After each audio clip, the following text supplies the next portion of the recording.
I have been waiting impatiently for this game to come out since it was first announced.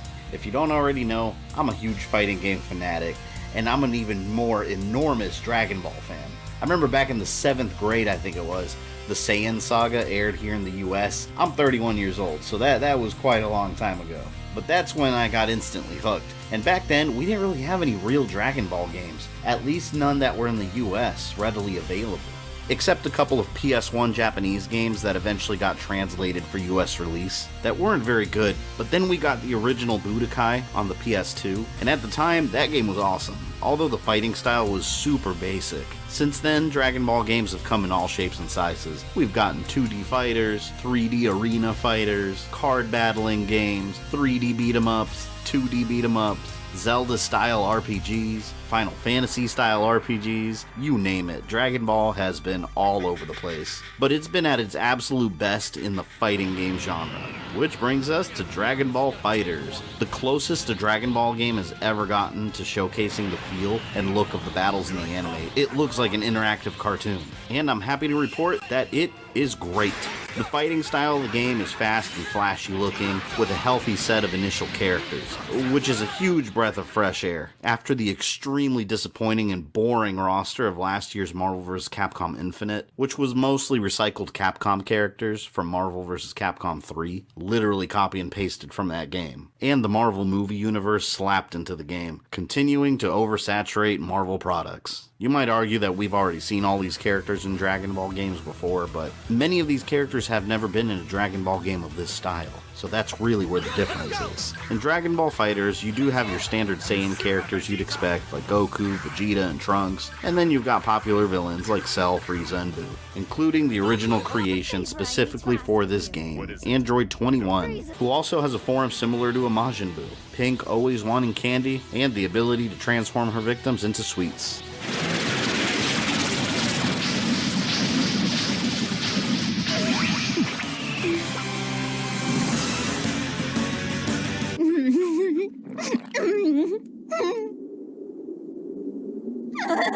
That's delicious!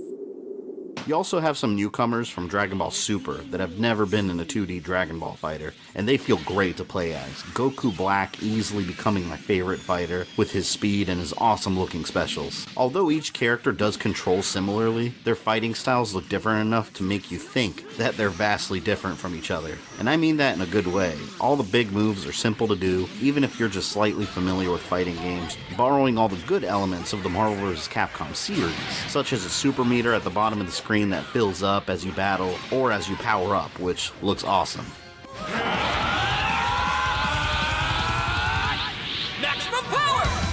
The 3 vs 3 fights allow you to have your extra characters jump in and assist, or you can swap out characters mid-fight, and you can even combine super moves with multiple characters together. Make no mistake, Dragon Ball FighterZ is the Marvel vs. Capcom of the Dragon Ball video game universe, and it works beautifully. But it also has its own original ideas, such as the ability to summon Shenron. As you do combos, you collect Dragon Balls, and when you have all 7 Dragon Balls, and your super meter is maxed out to level 7, another successful combo summons Shenron, bringing the dragon on screen in its full glory, and allows you to do things mid-battle, such as restoring your health or wishing back a down character, which can drastically turn the tables in a fight. Some characters are also paired up with another, which is really cool, like Android 18. As she fights 17, he pops up, contributing to her attacks. And if you pick Tien, of course Chaozu's in the mix too. How do you do it, Chaozu?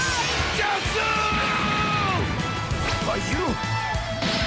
And there's also these dramatic finishers, moments that require you to pick specific characters and specific levels to trigger. These are basically these end fight animations that pay tribute to major events. These are so cool to watch. One of my favorites being Trunks completely annihilating Frieza.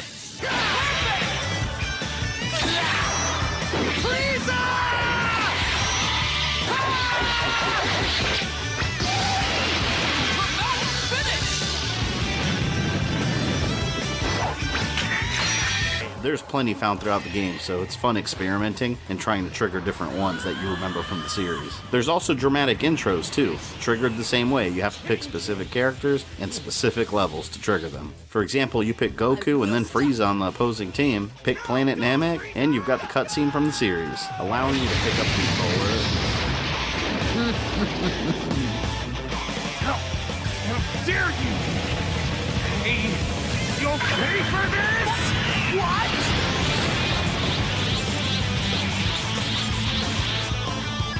Curse you!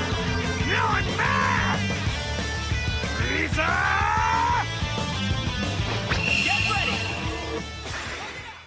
And one thing common in Dragon Ball games is transformations. Other than Frieza becoming Golden Frieza, FighterZ doesn't really have any mid-fight transformations, instead giving us transformed characters, such as Super Saiyan Goku versus regular Goku immediately. While the mid-fight transformations were really fancy to look at in previous games, they really interrupted the flow of the fight, most of the time making players focus on powering up just to be able to transform when the fight's almost over anyways. It was fairly pointless. With already transformed characters to choose from, you could run right into the fight without having to stop it to focus on transforming. For a fast-paced 2D fighter, this was the best choice, especially when it allows you to choose the same character but have completely different moves. For example, if you pick Super Saiyan Vegeta, he's going to play completely different than Super Saiyan Blue Vegeta. Aside from endlessly fighting your friends and going online, there's also a single-player mode which has an original story, instead of rehashing the same story from the series that we've seen a billion times. However, this is the game's weak spot.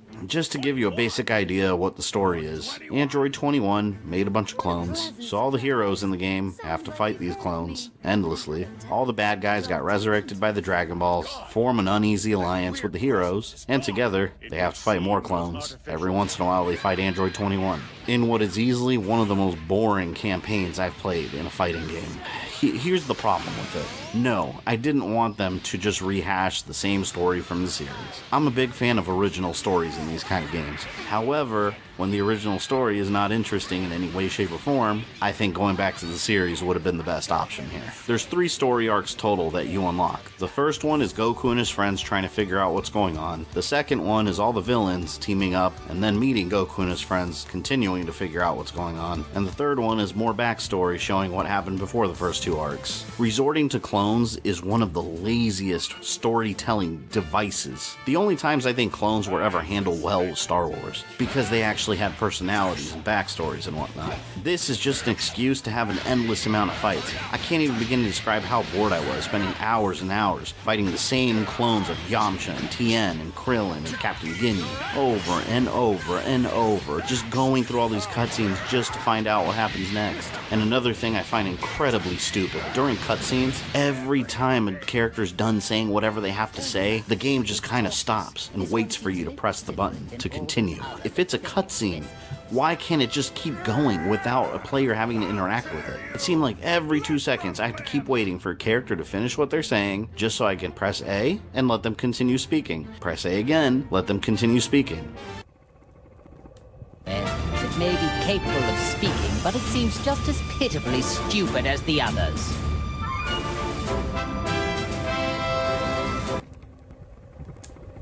Might as well kill a little time with a display of my superior strength.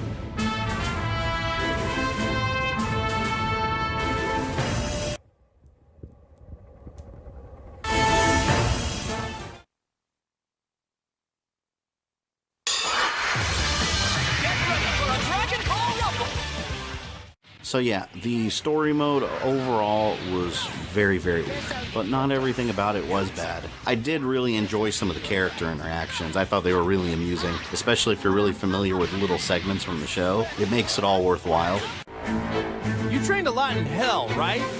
I mean, I guess you had a lot of time there. Hell. I have no idea what hell's like. It's a pretty rough place, right? Mean guys everywhere? Hot? I bet it's an ideal place to train. I want to go there someday. Can you talk to someone? Get me in? You fool. You don't know what you're talking about.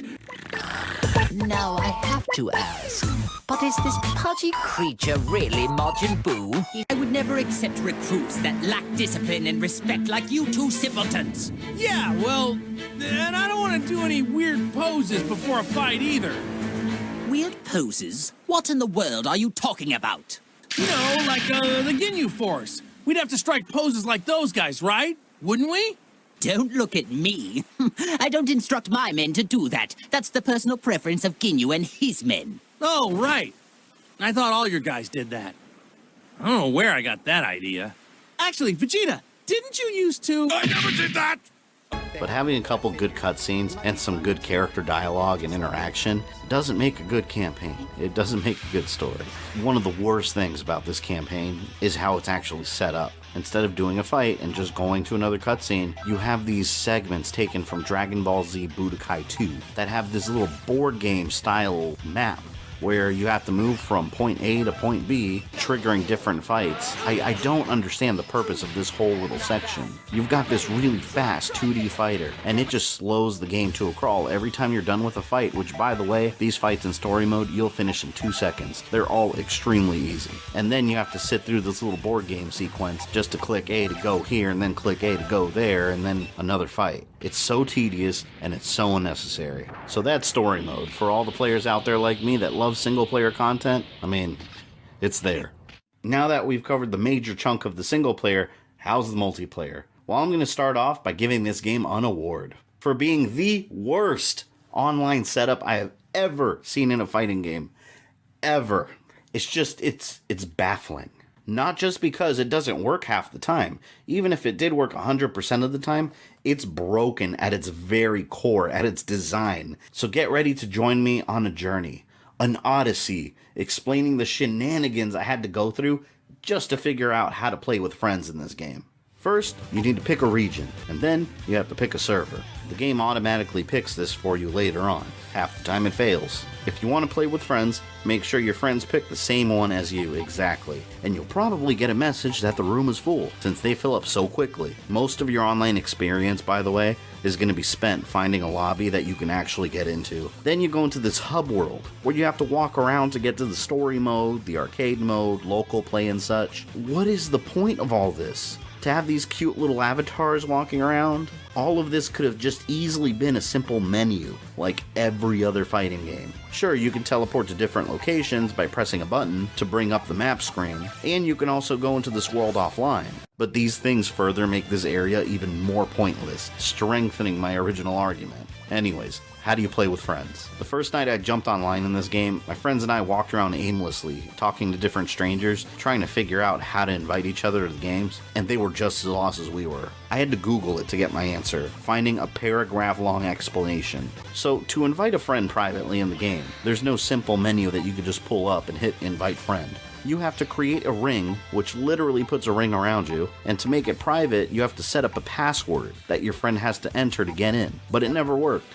Every time we tried this, it just kept saying no rooms found. We tried with and without a password, we tried taking turns creating a room, nothing worked. Finally, giving up on private matches, we traveled to the arena in the middle, where everyone in the lobby can fight each other, hoping that we'd end up finding each other. And again, most of the time we spent waiting to enter a fight in an arena full of waiting players. But when you get to a fight, you'll also notice that there's no character select screen. Well, characters here are treated like weapon loadouts in a shooter. To change your character, you have to leave the arena. You have to go to this dude and edit your team. Why isn't there just a simple character select screen before the match starts? They have them in versus mode. After my friends and I spent so much time trying to find each other online, it got late, we all got tired, no one wanted to play the game anymore, and we all logged off. That was the experience we had the first night. Now, keep in mind, a lot of these things might get fixed with an update. As of this recording, it hasn't been fixed. It works on and off, it works when it wants to. But again, an update's not going to fix what's essentially a broken design to begin with. It's overly complicated, and for a 2D fighter, it makes zero sense. I know I've said a lot of negative things about this game in this review, but I want this review to end on a positive note, because this game is outstanding. But those negative things do have to be pointed out. But when the game is actually playing, it's one of the best fighting games I've ever played. If there was a better story mode, if the online was set up to be a little more user-friendly, this game would be perfection. When it comes to single player, this game is best enjoyed just jumping into the arcade mode and fighting the CPU. Multiplayer, invite a friend over, crack open a couple beers, and just beat each other down. In fact, you can check out my Let's Play of this video, where I did that exact same thing right up here in the corner. How about we end this review with a super move montage?